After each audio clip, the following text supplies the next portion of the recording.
All right. Well, good morning, everyone. Thank you and welcome. My name is James Serlofsky. I'm the Director of Clinical Training and Education at Clearflow. We're really excited this morning and proud to have such an esteemed panel of experts with us today for this educational webinar, where we will look at the evidence-based strategy in the prevention of complications due to retained blood. Our first presenter is the renowned Dr. Marc Gillinov, Chief of Cardiothoracic Surgery at the Cleveland Clinic. Dr. Gillinov has performed thousands of successful cardiac surgeries, as well as being a published author many times over, a prominent speaker, and also the surgical director of the Center for Atrial Fibrillation at the Cleveland Clinic. Dr. Gillinov will be presenting his experience on the importance and benefits of maintaining chest tube patency in order to prevent retained blood following cardiac surgery. Dr. Gillinov, thank you very much for being here. Thank you very much. Our second presenter, Dr. Marc Gerdisch, Chief of Cardiovascular and Thoracic Surgery and the co-director of the Heart Valve Center and Atrial Fibrillation Program at Franciscan St. Francis Health in Indianapolis. Dr. Gerdisch has also performed thousands of successful cardiac procedures, including many complex heart valve surgeries. He's also a renowned published author, speaker, and associate clinical professor at the Loyola University Medical Center in Chicago, as well as a senior partner with the Cardiac Surgery Associates. Dr. Gerdisch's presentation is titled Implementation of an Active Clearance Strategy within an ERAS Cardiac Surgery Program, Clinical Results from a One-Year Quality Improvement Study. Dr. Gerdisch, thank you for being here. It's an honor to have you. Pleasure. And our third and final presenter is Alyson Mehringer. Aly is a registered nurse and a critical care clinical expert within the cardiovascular intensive care unit at Franciscan St. Francis Health, and works closely with Dr. Gerdisch, enabling the successful recovery of cardiac surgery patients postoperatively. Aly will be presenting operational benefits of the PluriFlow system, a CV-ICU nursing perspective. Aly, thanks so much for being here today. We look forward to your presentation.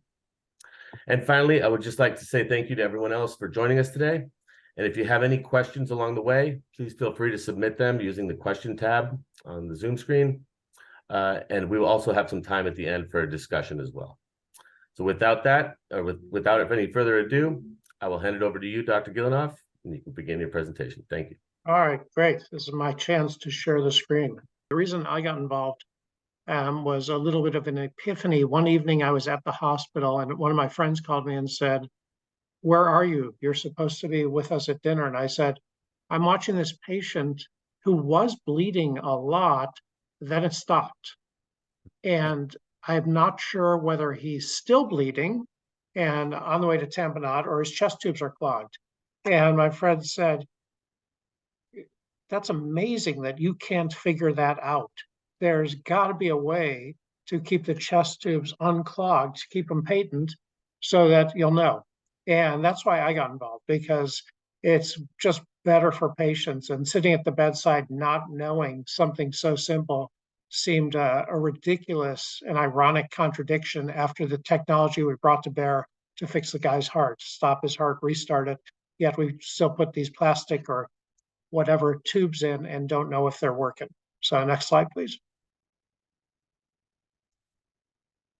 The fact is, and we'll show data to support this fact, that chest tubes get blocked. We all know patients bleed from cardiac surgery. They've been fully heparinized. Their platelets and coagulation factors are used up. And every single one of our patients, just like that slide Marc showed, post-op, every one of them has chest tubes, most often 2 or 3. And the tubes have a really simple purpose: evacuate blood, prevent it from clotting around the heart, around the lungs. And if we do a bad job with the chest tubes, we've left maybe the easiest part of the operation unmonitored, and it leads to problems. Next slide, please. How do we know that these all occlude? Well, when you were an intern or a medical student and you had to pull the chest tubes, you saw things like these pictures depict. There'd be these long strings of clot. And so basically, once that clot forms in the tubes are just sitting there. They are doing nothing. They are not medically helping the patients. And nurses often recognize the tube is clotted and try to strip it, bend it, even break the sterile seal, which is a bad idea, and suck it out. And all of those are bad. We just needed tubes that don't get clogged. Next, please. For the most part, the tubes clog on the inside where we can't see it. So you may look at a patient post-op day one who's got a couple of tubes, and you look and you say that the plastic part that you see looks great, but you have no idea what's going on inside. And these are really sort of blind spots. And more often than not, something is going on inside, especially if the tubes are there for a while. Next, please. We just did a really simple observational study at the Cleveland Clinic. We looked at patients with chest tubes, which is basically every single cardiac surgery. And when we pulled the tubes, generally on post-op day one, we graded them three ways: no occlusion, completely pain, looks great; partial occlusion; or complete occlusion. And next slide will show you what we found. 36% of them were completely occluded, meaning the tubes were worthless, not doing their job at all. And when they were completely occluded, that occlusion, that clot, wasn't clot we could see because it was on the inside, not the outside. And here's what happens when you've got enough retained blood. 20% of people are going to require some kind of re-intervention, which is in large part precipitated by the retained blood. And this is pleural effusion, pericardial effusion, hemothorax, pericardial tamponade. Next, please. And we've got at Cleveland Clinic, as most places do, a little procedure team that runs around with their cart of sterile equipment to take care of this, doing thoracentesis, pericardiocentesis. Sometimes they put a pigtail in. And the worst case scenario is we've got clotted blood around the heart or around the lung, and we have to re-explore. And this leads to what's been termed retained blood syndrome, which is now sort of a common term in the literature. And what we see after heart surgery are the acute problems of tamponade and hemothorax. You don't see x-rays that look like those that Dr. Gerdisch showed if you don't get good drainage. How often do we see these consequences? Well, the gray bars represent patients who have retained blood, meaning they have poor drainage, and the orange, patients with no retained blood. And again, looking at gray with retained blood, from left to right, you've got more AFib, more time on the ventilator, more infections, increased length of ICU stay, associated with increased mortality and increased readmissions. You see these people come back at a week or two, and they had some blood in there, and now they've got a large pericardial or pleural effusion, need to be admitted and drained. Next, please. The incidence of these complications varies a little bit from center to center, but it happens everywhere. Now, there are heart surgeons who say, I've never had a failed mitral valve repair, I've never had a bleeder, the only way to never have these things is to never operate. But if you do operate, you're a cardiac surgeon, you can expect about 16 to 23%, or about a fifth of your patients are going to get some retained blood, and there's going to be a price to pay for it, both in dollars and in health. Next, please. So people have recognized that we leave this really simple problem unmanaged. And this quote just says that the minor postoperative adverse events, I mean, you do a gigantic operation, let's say you do a valve sparing root in a reduced situation, add a couple of grafts, repair the mitral valve too. I mean, these are the kinds of operations that some of us do, and I know Marc Gerdisch does them super well. You don't want to mess up all that effort with a minor complication, retained blood, that's going to turn into a major complication down the road. So while we've perfected certain technical parts of the operation, we've left other important parts aside until now. Next, please. And this was a really interesting article to the left in the Lancet. It came out of Cornell, and the operation that they did for people, this included just mostly cabbages, or I think all cabbages. They made a posterior pericardial incision, which basically drained the blood away from the heart. Of course, you still have it in the pleural space, and you don't want it to clot there. But what they found was, if you prevent retained blood around the heart, you reduce atrial fibrillation. And this was such an important finding that it got published in the Lancet. And the paper or cover to the right which shows retained blood syndrome from 2018 and the idea of active clearance, that paper to the right kind of predicted the results that made it to a really high impact journal, The Lancet. Retained blood is bad, especially around the heart, and getting rid of retained blood is good. In this instance, as Marc Gerdisch showed, reducing the incidence of atrial fibrillation. Next, please.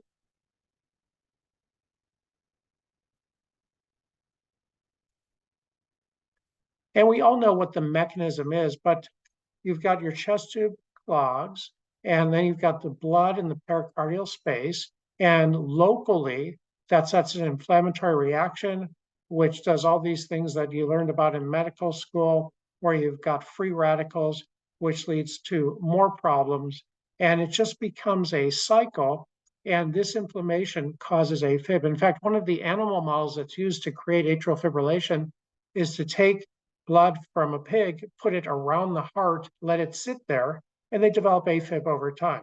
Well, same thing happens with all of our patients. Leave blood around the heart. It is one of the important causes of post-op AFib. Next, please. So this is a roto-rooter, basically. It's more complicated than that, but the concept is really simple. You need to maintain the sterile field and clear the chest tube. I remember the old days we would break the seal of the chest tube, spray betadine all over, make it semi-sterile, but that was all sort of a sham. There's nothing sterile about breaking the seal of the chest tube. So in this case, this magnet, which you can adjust the power on, moves an element with a pigtail on the end that clears the tube, roto-roots it out. And it is, of course, 510K cleared, so it's FDA approved. Next slide, please. Comes in different sizes, different shapes, like Marc said. At the beginning, a lot of ideas in the first iteration seem like a good idea, but are a little bit clunky.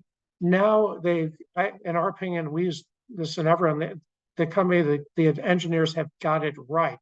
Whether you want straight, right angle, long, short, pediatric, they all exist and they all are effective. Next, please. And these are just anecdotal pictures which align with the data that you've already seen. In gray, the arrows point to conventional drainage tubes filled with all that clot we saw before, meaning they are completely ineffective in putting our patients at risk. And in blue, active clearance used. And in each of the panels, you see active clearance. The tubes remain patent. And this is what we need to have. Everyone bleeds after heart surgery. We need to get that blood out. Next, please. And you heard from Marc his outstanding single center experience. When we look at multi-center experiences and put them all together, you see active clearance again in blue in each one of these slides, or each one of these panels rather. Reduced length of stay. You've got a total length of stay that's reduced, which, as Marc showed, saves money, and less time on the vent on average. So you drain the blood, you reduce blood product use, reduce infection, shorter vent times, fewer lab draws, less time in the ICU, fewer x-rays, et cetera. It just decreases resource utilization from the moment of surgery until the moment of discharge. Next, please. And the findings are consistent. Every center we look at, we see blue bars representing active clearance, meaning reduction retained blood, less AFib, reduced need to re-explore, which is, of course, something great for us. You're not there in the middle of the night re-exploring. So no matter which center's experience you look at or randomized control trials that you look at, you find the same thing. You get a benefit. Next, please. And fewer takebacks is a big deal. It is one of the things we track, and it's, of course, expensive. And people who have looked at this in their centers and other centers have again duplicated Marc Gerdisch's results. Fewer takebacks for bleeding, which means patients do better and we get to sleep at night. Next, please. The cost benefit, of course, can be calculated many different ways, but whichever way you choose to do it, you find a mean cost reduction. So application of a device at the time of surgery has downstream effects both on the patient's health and on the healthcare dollars that are spent. Next, please. In a meta-analysis where we put it all together, we again, I keep beating over the head with this, but we get the same results: reduced reaspirations for bleeding, reduced post-op AFib, reduced hospital length of stay, fewer interventions for pleural and pericardial effusions. So it just does what it's supposed to do, and it's got benefits. Next, please. The biggest cost drivers overall across many centers are decreased length of stay, decreased use of red blood cells and retained blood syndrome, and decreased takebacks. And yeah, you can go to the next one, please. And we've got here just a whole bunch of papers all showing the same thing: reduce retained blood as the next effect of reducing AFib, reaspirations for bleeding, and length of stay both in the ICU and in the hospital. So I think it is very persuasive to me that everybody who has decided to study this comes up with the same story. Next, please. And this is the kind of data that led ERAS in their published guidelines to recommend to avoid retained blood, meaning basically keep chest tubes clear to prevent retained blood for all drainage systems, because that's why we leave a drain. It's supposed to get the blood out. And this is an important thing to do for the patient. Next, please. So it's basically like this. This is the final slide. You want to wait for the problems to start and go after them. The fire started, use a fire extinguisher, or do you want to use a seat belt in everyone? I mean, sometimes one of the surgeons will say to me, well, I only use it in my LVADs because those are the only ones that bleed. And that'd be like saying, I only wear my seat belt when I know I'm going to crash. No, you wear it all the time because you don't know for sure. You can't pick out, that primary cabbage, maybe there is a branch of the mammary left, and you want to get all of the blood out in everyone. It's safer for the patients. And I think that is the end of my part. Thank you so much, Dr. Gillinov. We'll go ahead and continue now with Dr. Gerdisch and his presentation. So I guess I didn't read the email and I named it something different, but and I guess this actually kind of tells you the answer at the end. So don't read my title.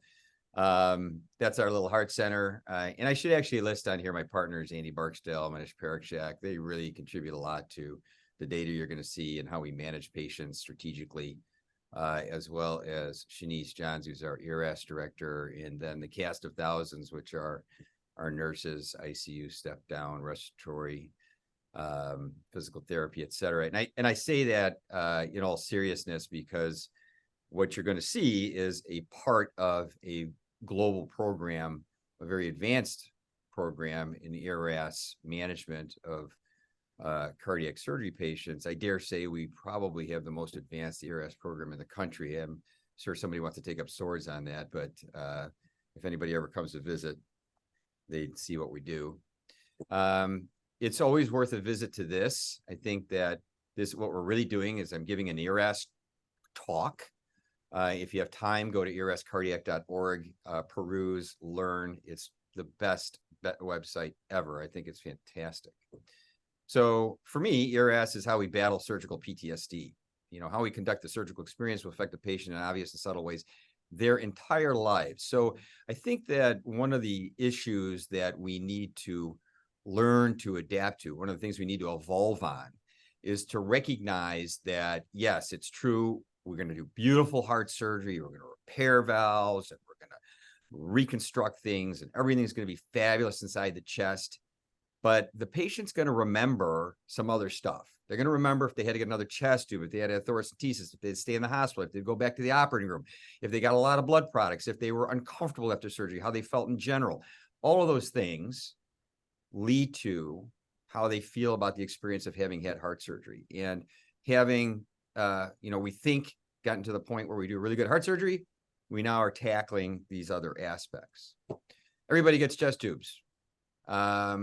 I remember about 20 years ago, I was at a meeting and a guy leaned over, he says, I don't use chest tubes. And I thought he might be the greatest heart surgeon in the world. I never saw him again. And from then on, I never saw anybody who didn't get chest tubes with heart surgery. So people have often heard me quote Dr. Fogarty when he said, I was listening to him at a meeting a million years ago. He said, if you've been doing something the same way for 30 years, chances are you're doing it wrong. So we've been using plastic tubes to drain blood out of people's chests for 70 years and doing this kind of important work with just a basic tube. And there you see somebody milking. I know there are people who always tell me, there are often people who tell me they never milk. I don't believe them. I can't help it. If somebody has a regular chest tube and I see blood coming out, I have to milk it. And we think that's a problem. Blocked chest tubes lead to retained blood syndrome. I think everybody knows about this. I feel like this slide is a little bit of a kindergarten slide in the sense that everybody knows that re-exploration for bleeding is an issue. Putting in chest tubes is an issue. Thoracentesis, pericardiocentesis. We need to avoid this stuff, right? So we want to get the blood out of the chest so that they don't have all of these issues that go along with it. This is the active chest tube clearance system. This is PluraFlow. Now, I have to say that I have been aware and participated with the company from its inception. We actually brought their original version to our hospital and we tried it. We have a very programmatic way of assessing the function and efficacy of devices as we bring them in. That's how we advanced our ERS program. And as Alyson will tell you, we have tried everything that's ever been proposed in short and long periods of time. And we've gotten rid of a lot of things that didn't work well. We've kept others. The first version of this tube did not work well for us. We sent them packing. We said, bring it back when that wire stays on, when it's effective all the time, when the nurses can use it easily. And then we tried another system in between, which was no better than a regular chest tube. And in fact, a randomized controlled trial later proved that in another institution. But these guys brought the system back with better technology, having answered the issues that we saw. So this nice, soft, flexible tube that you can send the wire all the way up and it stays on and comes back and brings the blood back. And if you ever need to change it out, you can change the whole system out. And I'll have Alyson talk about that. But now, in addition, during that time, with the advent of the newer technology, et cetera, there were multiple publications that showed us that this technique, the ability to clear blood effectively from the chest, reduced a lot of the complications that we are often chasing our tail on. And, sometimes people are like, well, I don't see it that often. When we say we don't see something that often, if you see it at all, that means you need to fix it. So all of these things are things that happen to our patients, all of these things that happen in heart surgery programs. Looking at the guidelines, we published this in 2019. The ERS guidelines are published in JAMA Surgery. It was the most cited and downloaded paper in the history of the journal. There'll be an update, and you can read the whole thing if you want on the site, but this is specific to chest tube drainage. And I think, honestly, the most important thing is the thing on the right, which is routine stripping of chest tubes is not recommended. It's a bad thing. It's not effective. It doesn't keep people from going back for bleeding, and it has some risk built into it. Meanwhile, if there's a way to actively maintain the chest tube patency, that will clearly have beneficial effect. I could just end the talk here because these are my post-op day 1 chest x-rays, which I love. I love looking at these. I look at them when I wake up in the morning, and everybody's chest is clear. These are all sternotomies except for the one down on the left corner. That's a mini thoracotomy. I do use these active tubes for them as well. Minimally invasive mitral valve operations often were accompanied by a little effusion down in that right lower quadrant that has essentially disappeared. But my point here is that these mediastinal look pretty normal. So we really don't see those wide, kind of sick-looking mediastina with all the retained blood anymore. And that has expedited discharge to home to the point now where we send some sternotomy patients home day 2. This is our study. It was designed to look at the efficacy. We do this for everything that we bring in. So we bring something in, we assess it at 6 weeks, 3 months, 6 months, and a year to look at how it impacted our patients and what the data looks like. And so this is the composite of what our study looked like specific to the PluraFlow chest tubes. Most of them are full sternotomies. About half of them are CABG surgeries, and those are the 2 groups. Preoperative characteristics are essentially the same. Kind of a usual, pretty robust program, between 450 and 550 hearts every year, depending on what's going on, and the usual level of complexity. These are the operations, and the majority were full sternotomies, like I said. Roughly, you know, half of our operations are valve surgeries. We don't do a ton of redos, but usually about 8 to 10%. And you can see that the blood product transfusion data is referred to at the bottom. You're going to see more of that in a minute. So when we looked at, sorry, I guess I'm out of my way. When we looked at the results of that we were pursuing, so the first thing we want to know is how are we doing with retained blood syndrome? And that's the composite of all those elements underneath it, right? So we had a composite reduction of 52%, and a significant number. So it reached statistical significance.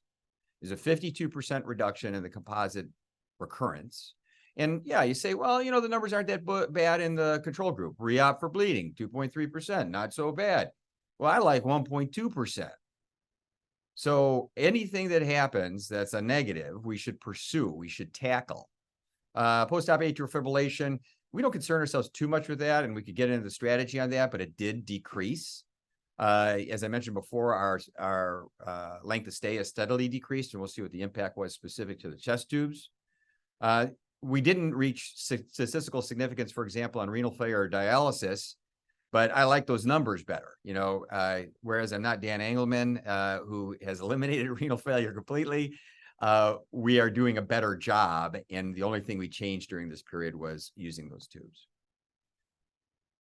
Ventilator hours, we're always good at getting the tube out of people's mouths. We've improved in that. That dotted line is when we started using the active chest tube clearance system, with now moving to a median of about 2.25, 2.25 hours, 2.5 hours for average to get people extubated. And we steadily increase our in operating room extubation. ICU resource utilization, a little bit hard for us to map because we, during COVID, shut our ICU and didn't reopen it until a few weeks ago, and moved everybody to step down so we could share our nurses, and we basically had universal beds. So it was a little bit hard to know when people were actually discharged from ICU, but the documentation in the chart infers that we had a 20% reduction in the number of hours that patients were, quote unquote, ICU bound. Post-op bleeding decreased significantly. So someone says, how does that happen? It happens because bleeding leads to bleeding. Retained blood induces further bleeding. The inflammation, the presence of the inflammatory cascade, the factors that reside in the chest then promote more bleeding. And for us, it was significantly reduced across the board. Transfusions also down. We don't have a super high transfusion rate, but you can always make progress. You can see that we knocked down RBCs 25% to just 17% of our patients, and everything else came down substantially as well, and in the range of about 50% for the other products. I think the reason the other products drop so much is because we actually know if we're bleeding. We don't have to guess. This is in the operating room. We extubate in the operating room because we know whether or not we're bleeding. We know in the operating room whether we're bleeding and whether we have to give products. We don't have to do anything based on instinct. The tubes tell us. And if we take the cost savings and just use, and these are numbers that we generated from what it cost for individual units of products based on data that we have within our hospital and that have been matched across national numbers. So roughly, just in our intra-op blood product decrease, $132,000 left in the hospital's pocket, and an additional 20 grand for those for post-op. So a total savings of $153,000. So this is something that's always worth showing, right? That every year we will decrease the cost in addition to the risk of blood products by $150,000. Extubated in the operating room. Last time we looked, we're up to a third. We'll get to half soon. Again, the chest tubes contribute to this because we know if we have bleeding. The tubes work, and we know if the patient is bleeding. Length of stay went down during the same time period by a day. And that's an all-comer experience with the full spectrum of cases, including roots and and arches and multi-valve, et cetera, we dropped our length of hospitalization. So a cost analysis to that is $1 million.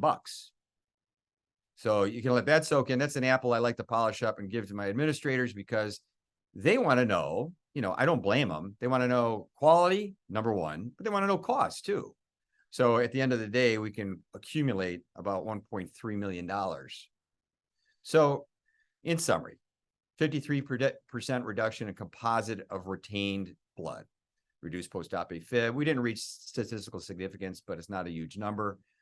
ICU hours went down, 31% reduction in post-op transfusions, a huge number. Chest tube output goes down, which means the tubes come out sooner. Dwell time was shorter by 24%. So 24% shorter period of time with a chest tube in, which gets people home sooner. Post-op length of stay went down by a day across the board. In the same group of patients, we saw that they were matched pretty darn well. And so we saw that incorporating active chest tube clearance reduced retained blood and overall blood loss, less time in the ICU, marked reduction in resource utilization. Thank you very much, Dr. Gerdisch. And now for our third and final presentation, we will kick it over to Alyson Mehringer. Can you guys see it okay? Yes, looks great. Okay. My name is Alyson Mehringer. I've been a critical care nurse at Franciscan for 9 years now. Of the 9, I've been in the cardiac surgery world for about 6, working with Dr. Gerdisch and his patient population. My role as unit clinical expert is just a really fancy way of saying I'm a clinical resource for my team. My presentation will be about just quick highlights of the nursing perspective of the benefits that PluralFlow has brought to our patients. So historically, as a nurse, we did have to strip and milk our chest tubes quite frequently in order to prevent the blood backup and buildup. There's been lots of research that clearly you guys have already highlighted that has shown that this is not best practice for our patient population. And as a nurse, we've seen this too.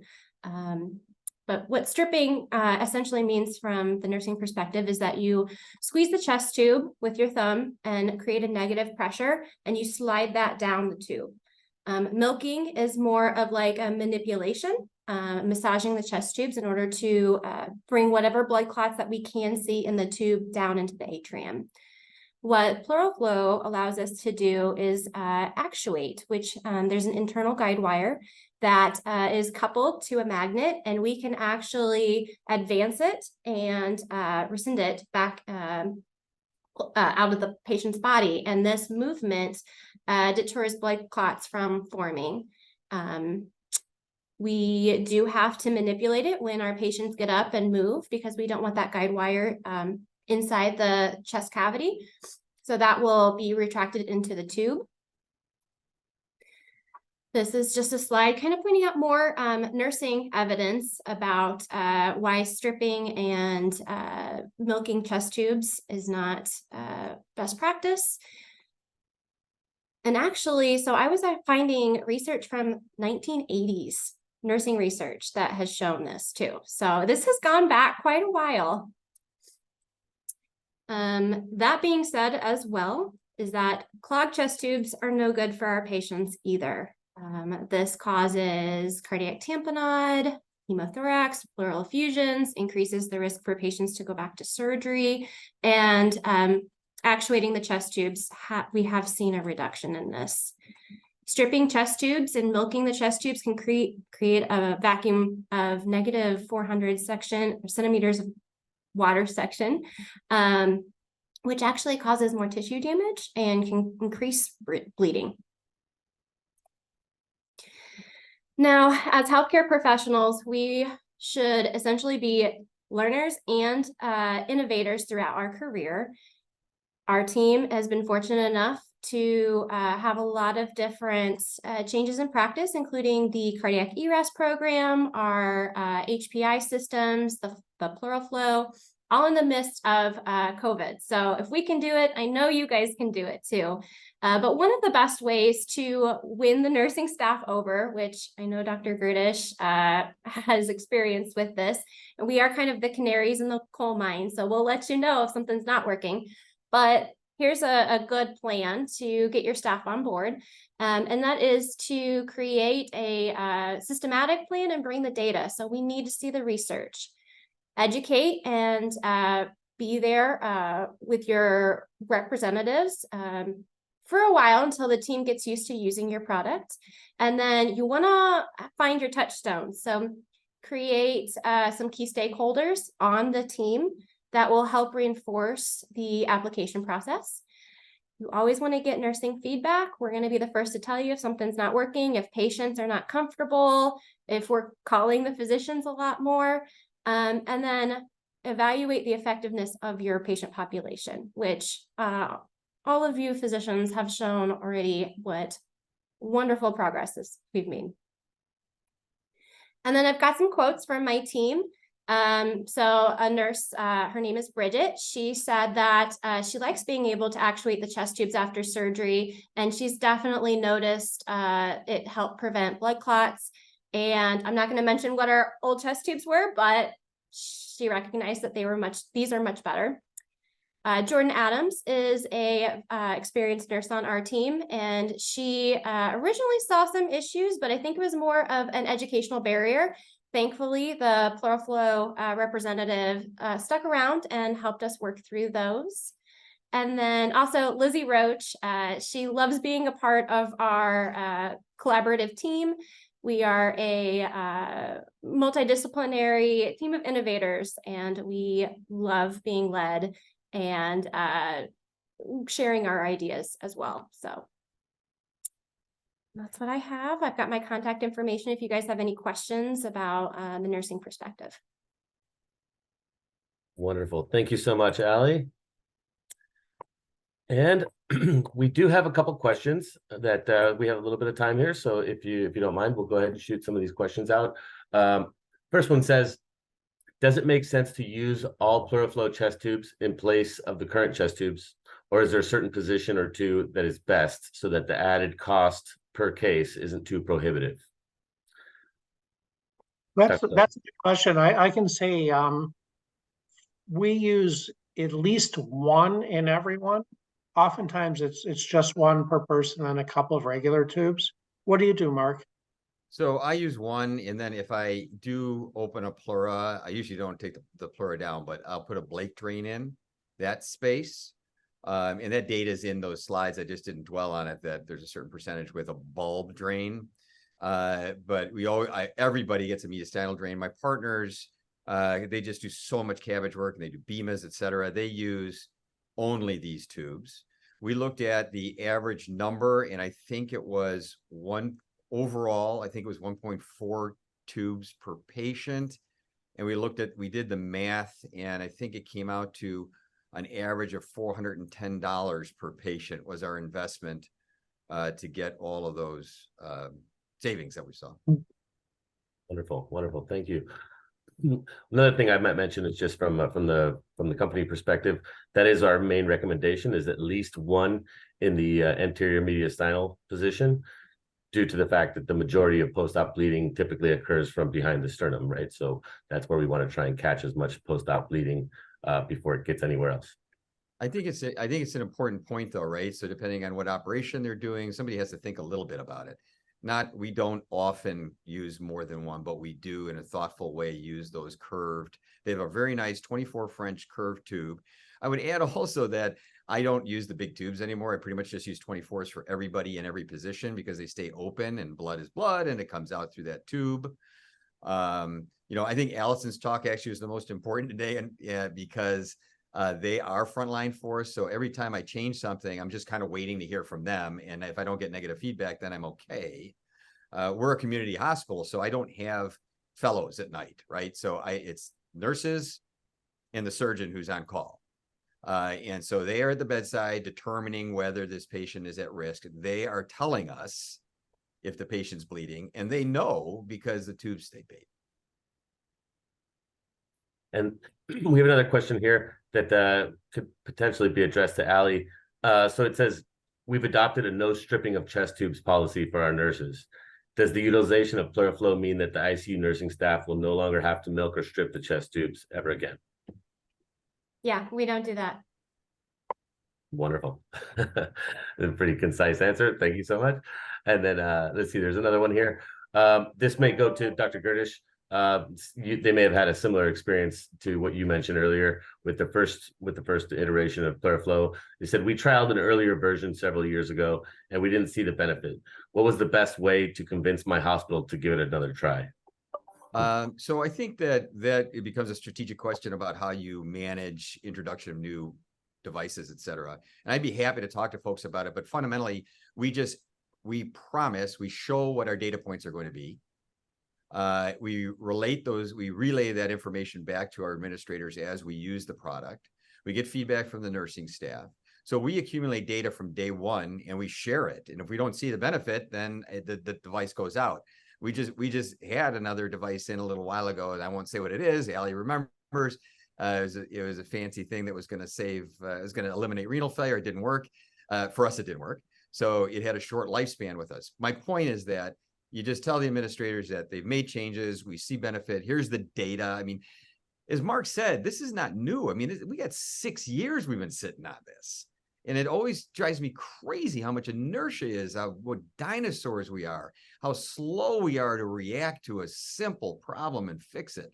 So I think you gotta bring the literature to the administrators, say this is the newer technology, we're going to follow the data, we're going to show you the data, we'll track our outcomes, and then you just make sure that you have somebody plugged in, especially if you have an Alyson, then you've got somebody who'll educate, but you have to have somebody as a point person on the nursing staff to ensure that you're deploying the device properly. Thank you. Another question we had was regarding, well, we also hear a lot from different surgeons that they, as Dr. Gillinov mentioned, I think I'll only use it on my LVAD cases or these certain cases that I know are going to be somewhat more complicated or potentially heavier bleeders. What can you say with regards to potential or the difference between using it selectively as opposed to systematically on each patient? Oh, I just can't predict for sure that patient, the famous saying, "It was dry when we closed." I mean, there's someone upstairs who every once in a while decides, yeah, not so dry. Yeah. I mean, we know certain patients are going to bleed, a big redo, but CABG patients bleed too. Isolated mitral valve patients bleed too. So again, if you're driving somewhere today, you're putting your seatbelt on, you're not expecting a crash. And when you operate and you think it's dry, you're not expecting bleeding, but you put your seatbelt on in your car just in case, use one of these just in case. Yeah, I think that, our programmatically, we realized early on with everything that we do, that the only way to be good at things was to do it for everybody. So it's consistent. All the surgeons do it the same way. The order sets are the same. The nurses know what to do. They know when to call. Everything is the same across the entire program. I think that's a powerful benefit. I always kind of ask the question, well, who do you like? What patients, are there patients that you like better than other patients? Because I know which tube you're going to put in me. It'll be on the list of things when I check in that you'll be using for me to ensure that I'm not having retained blood or bleeding that you don't know about. So we like them all. So we treat all the patients the same way. They all get all the advanced technology, and then the hospital gets to benefit from the impact of a global initiative. If you do it selectively, you'll never see the financial upside. Thank you so much. We have another question here. It says, so $400 product cost to provide $2,600 savings on average per patient. That's a 6-to-1 return on investment. Very nice. That's not so much of a question as a statement. So thank you. Another one is, I understand the ClearFlow is removing clot inside the tube. What about outside and around the tube? Don't really see that much. I mean, when the blood is, you want to give the blood when it's still liquid before it clots. And as long as the nursing staff is doing a great job like Allie's team does, they will actuate it and you won't have much blood around the tube at all or clot. What do you think, Allie? So we actually have a protocol with how frequently we actuate the tube. Obviously, when they are fresh out of the OR, we will actuate it more frequently. And then as the drainage starts to dry out, we'll do it less frequently, but we'll be able to see that and hopefully get that before it ever becomes a problem outside of the body. I think that pretty much covers it. Once again, I would like to say thank you to everybody who attended.